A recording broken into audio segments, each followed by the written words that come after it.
ஒரு மகிழ் வந்து 360 கிலோமீட்டர் தூரத்தை 4 மணி நேரத்தில் கடக்கிறது. அதே வேகத்தில் மகிழ்ந்து செல்லும் போது 6.5 மணி நேரத்தில் எவ்வளவு தூரத்தை கடக்கும்னு கேட்கிறான். கண்டுபிடிக்கலாம். அப்ப இங்க என்ன இருக்கு? காலம், தூரம் இருக்கு. காலம், தூரம் வந்தாலே நேர்மாறல் தான். ஏன்னா காலம் அதிகமாச்சுன்னா நம்ம போகக்கூடிய தூரம் எனக்கு அதிகம் தான். காலம் குறைவாச்சுன்னா நம்ம போகக்கூடிய தூரம் குறைவே தான் வரும். ஓகே, அப்ப என்னது? நேர்மாறல். அப்ப 360 கிலோமீட்டரை 4 மணி நேரத்துல போறோம். அப்ப 6.5 மணி நேரத்துல நான் எவ்வளவு தூரம் நான் போவேன்? ஓகேவா? அப்ப 6 மணி 30 எப்படி எழுதலாம்?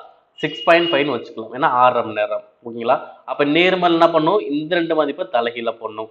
அப்ப தலைகீழ போட்டா வரும் 6.5/4 இன்ட்டு 360. ஓகே, இப்ப என்ன பண்ணலாம்? 4 நாங்க 4, 9 நாங்க 36, 0. ஓகே, இப்ப என்ன ஆகும்? 90 6.5 பெருக்கணும். ஓகே, பாருங்க. ஃபர்ஸ்ட் முழு நம்பரை வச்சு பெருக்கலாம். பெருக்கணும் எவ்வளவு வரும்?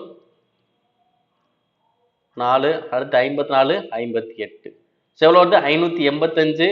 ஸோ 90 என்ன பண்ணுவேன்? நான் ஒரு 0 சேர்ப்பேன். அதே மாதிரி இங்க 0.1 முன்னாடி இருக்குல்ல, அப்ப என்ன நம்ம பாயிண்ட் வைக்கணும். அப்ப எனக்கு எவ்வளவு வரும்? 585 வரும். ஸோ அப்ப எவ்வளவு தூரம் போவாங்க? 585 கிலோமீட்டர் தூரம் போவாங்க. ஓகேங்களா? ஸோ அவ்வளவுதான்.